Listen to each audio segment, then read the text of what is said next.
You're in the Business Insurance Zone with me, Steve Savant, national insurance columnist and financial color commentator. This week on The Biz, the Medicare Supplement Insurance Series. And on today's show, Part 2, the medical supplement insurance market with MedSup expert Sam Corey III. When it comes to life insurance, annuities, long-term care, disability, or group pension plans, we're the news you can use. Well, welcome everybody to the Business Insurance Zone. I'm your host, Steve Savant, and we're broadcasting live to a nationwide audience of financial advisors right here in Fountain Hills, Arizona, home of America's largest fountain. And with me today, day 2, Sam Corey III. Good to be back. And you are the aficionado of all that is medical supplement. I mean, I'm amazed because I'm a self-confessed recovering mortality expert, right? I know annuities, I know life insurance, I do plans all based on life expectancy, retirement, business succession, right? All these issues. And now we're into morbidity land, right? Where we're talking about med. And right off the top, I looked at this again, where we have this Transamerica survey. And if you want to order it, just write me at thebiz@brokersalliance.com and I'll send it to you. This says, this question goes out to all these thousands of people. And it says this line, it says, are you informed about the health changes due to the health care reform, or PPACA, or Obamacare as we know it? And oddly enough, 41% of Americans say that they're informed enough. And I say that can't be correct, and here's why. Because we have senators and congressmen and women who voted on something they never read. So if they didn't read it, I highly doubt that 41% of the American public, I don't even think we had 41% that voted in the last election. You know, how could they possibly know it? But when we contact consumers, when we're talking about it, how knowledgeable are they? On the Obamacare stuff, PPACA, yeah.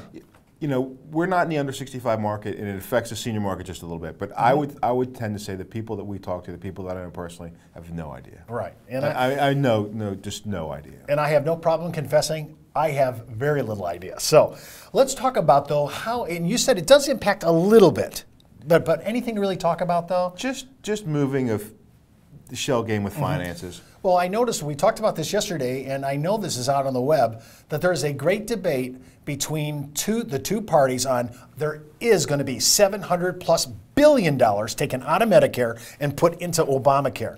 The other side of the complaint says, no, that's not true. It's not being taken from there. But the GOA, is it GOA?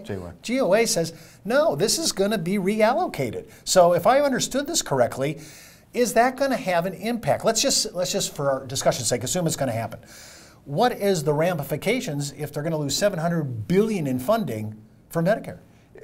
For people on Medicare Advantage, it's huge because early on in the program, the insurance companies received more premium dollar than really what their actuarial liability was. So they had a little pad, little incentive to get into the business. Well, that was supposed to all go away this year. They were supposed to be back on an even level playing field with everybody else, with Medicare. And they added a little bit of extra money this year to beef up the plans. And now next year, that money's going away. So the plan's no longer going to get that little cushion. They're actually going to go underneath the baseline. So they're going to have to cut back on benefits. They're going to have to charge more for the plans. Maximum out of pockets are going to go up, I think, but certainly premiums are going to go up, and there's going to be some reduction in probably service area too, where some areas where the plans are marginally profitable, getting a couple extra points, now are not profitable, and they're going to say, well, we just don't want to be in that county now. Well, when I look at what's happening and what could happen, this is the perfect time to educate yourself on this. And when I'm looking through the education, I noticed that something must have changed here, because I noticed that there were plans that were sold through the end of May 2010, and then there was a new way to play starting June 1 in 2010. Talk a little bit about the different yin and yang on that. So they eliminated some plans. Before June of 2010, there were some plans that they eliminated that were not big sellers. And then they changed some of the existing plans around. They changed Plan G around a little bit. I think they changed Plan C, some minor changes, and they added plans M and N.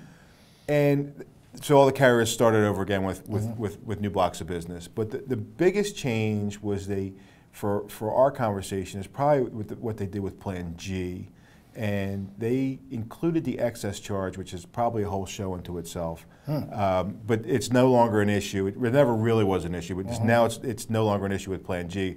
So Plan G and F, the two most commonly sold plans, are almost identical except for the Part B premium, which is something that we can talk about later. No, I noticed that you lost.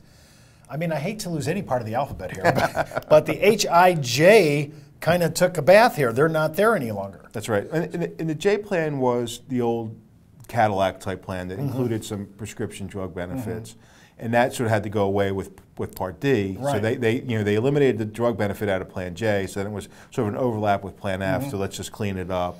Yeah, I'm wondering if in the ultimate, if that $700 billion is not going to be there, I'm wondering if the people who constructed the PPACA really thought, since this is really doing double duty, that's why we're going to move it over. I mean, if it was replication of services, I get the reallocation. But I don't know if it's that. No, I don't think it is. Yeah, I don't think it is here. Well, let's talk about it. Let's get into the alphabet soup of Medicare. I mean, there is a lot to know. Talk about Plan A. Let's introduce everybody into Plan A, the basic physician issues, right? Plan A, well, Plan A is facilities. So all Medicare supplement plans have to have Plan A. Private or Advantage, they all have it. Well, no, just MedSup. Oh, just MedSup, okay. And that pays your Part A coinsurance, your Part A coinsurance, Part B coinsurance, none of the deductibles. It pays for 365 days of extra care in hospital, and 3 pints of blood. A year. I don't know how much blood is. But it's in every plan, and every time I see it called out, it's sort of, I'm like, I need to know more about what blood costs. But 3 pints of blood is an important part of that. If you have a transfusion, you are in deep trouble. I'm going to watch the way I cut myself as I get older. And also, Part A has that's where the hospice care benefit is. Oh. Well, when we come back, we're going to continue our discussion on Medicare supplement insurance. And don't forget to enroll at IULUniversity.com for the best training, education, and sales support when it comes to life insurance. You're listening to the insurance industry's #1 resource for products, planning ideas, carrier information, and interviews you can use. When it comes to life insurance, annuities, long-term care, disability, or group pension plans, we're the news you can use. Did you know the average 401k runs out of money just 7 to 8 years into retirement? Time Magazine, the Wall Street Journal, and many other publications have warned of the difficulty of saving with a 401k. But what if there was a way to create tax-free lifetime retirement income with no stock market risk? Good news, there is. You know, living in fear of the next market dive is not the way I want to live my life. Why would I go out there and take on risk when I don't need to? I have a lot less stress knowing I can't lose any more of my retirement savings in the stock market. Call now to receive your free, no-obligation analysis of what this retirement vehicle could do for you, a comparison to your current retirement plan, and a free video that explains this exciting opportunity. Start planning a retirement you can enjoy instead of worrying about future tax increases and stock market losses. Creating income that will last your entire life is the most important thing you'll ever do. Take control of your future. Call now for your free analysis, comparison, and video. Well, welcome back to the Business Insurance Zone. I'm Steve Savant with Sam Corey. And remember, you can order today's giveaways at brokersalliance.com. And what are we giving away? Our Medigap summary, our Medicare summary, which itemizes all the important issues you're going to need to talk to seniors and your practice. And on top of that, we're going to also send you our producer PowerPoint explanations on a lot of the inside stuff that I think you'll really appreciate. And just a heads up before moving forward with any of the ideas that we talk about on the show, always consult your tax advisor or broker-dealer compliance officer before you start spouting out some of the public information that we share on this show. And we're continuing our discussion on all the plans on Medicare supplement insurance with Sam. Sam, we talked about Plan A. We got rid of a few letters, right? I mean, I'm thinking like we lost 3 or 4 letters. That would, if I had to do the ABC with my grandkids, this would not work. So now we're talking about Part B or Plan B. Plan B. To simplify it as best I can, we're down to 4 plans. We have A, B, C, D, E, or F, G, K, L, M, and N. Realistically, it's Plan C, Plan F, Plan G, and Plan N are what's sold. So those other plans, we don't market them. We don't sell them through our office. I rarely ever see applications come through for those other plans. I'm not really sure where they're used, but we just don't see the business there. Most people, the industry standard would be the Plan F, which all the things that a Medicare supplement can cover, Plan F covers it 100%. So you pay your Plan F premium. I want to make sure we all get this. In Plan F, which covers everything, here's what I have listed, and just help me if I'm managing this wrong. Core benefits, skilled nursing. That's correct.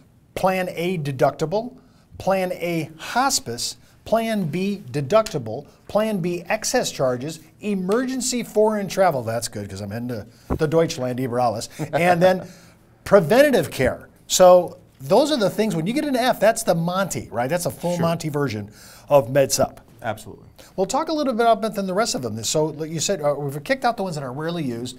We just kind of managed for a second here, F. Talk to me about the other ones. So a Plan G, if we look at the chart, and all this stuff is done on charts to make it easy to and we have this for you again. Just write me at thebiz@brokersalliance.com. I'll send it to you. So F and G, you go down the chart, they're exactly the same. Until you get to the Part B deductible, which this year for 2013 is $147, which means every time someone that has in Part G on MedSup goes to the doctor, they're responsible for the first $147 before the supplement every kicks time in. they walk in. Every year. Every year. It's yearly deductible. Oh. So when you look at the pricing of these plans, if you can save more than $147 by buying a Plan G over a Plan F, well, there's some real cost savings. And there's some things we can talk about later that really make it a benefit to start looking at Plan G over Plan F. Now Plan N, the other one that's pretty widely sold, covers almost all the core benefits, but there's a copay. If you go see your primary care physician, there's a $20 copay. Now, let me just stop you there. So when I'm looking at these plans, there could be how much do I have to use as a deductible? What is my monthly premium going to be? You have to do the math, see which one's going to work out best. I might look at myself. If I have a disposition towards bad health, this may be an issue. If I'm in pretty good shape, my wife, and who actually climbs mountains, who eats right, and is in unbelievable shape for her stage in life, that's all going to be determined whether you want to play in any of these plans. Absolutely. So tell me about N again. So N has some cost sharing. So when you go to the physician, there's a $20 copay. Specialist is 50, emergency rooms or 50, either emergency rooms 50 or. But anyway, the primary care is a $20 copay. So that will reduce some of the claims occurred against the MedSup carrier. So. The theory behind that plan is when the consumer has some skin in the game, when it costs them something to go see a physician, that maybe they won't overutilize, they won't go in for the. And the premium then should be lower. It's substantially lower. Substantially lower. So if you had to rank, because we're walking through all these plans, A, B, C, D, no E, F, G, no H, I, J, K, L, M, N. Which ones would you say rank? Give me your top, because you say there's really only 4. Give me them in order of what's sold. F, G, N, and C would be my best guess based on the mix of business that we see in our office. N and C is the last one. Correct. All right, so there's reasons for this, and so when we're presenting MedSup, we have to look at deductibles and premium, and then talk a little bit about health concerns and so forth. When we talk about these plans, how much of the math really impacts the final sale by the senior? I mean, is it really he's looking at, or it's not that much difference between plan to plan on price? The plan pricing is somewhat irrelevant. Because they're buying the agent, they're buying the knowledge base. Most of the plans are priced, they're within $10 or $15 a month, not a significant amount of money one way or the other. But they're buying the quality name of a carrier. They're buying, but mostly they're buying the agent.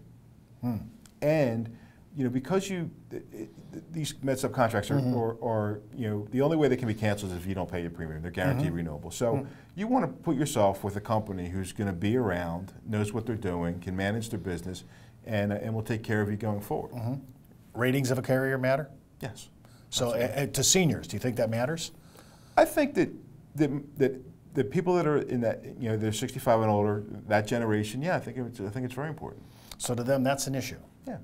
I mean, would you rather have an A+ rated carrier or B minus? Well, I want an A+, but I want to know what that premium is. Maybe that's my issue. What's their claims paying ability? Have they been paying their claims to seniors? Have they been up to snuff? And are they people you can trust? I mean, we're looking for big name recognition carriers that have been around forever and actually are in this market big time.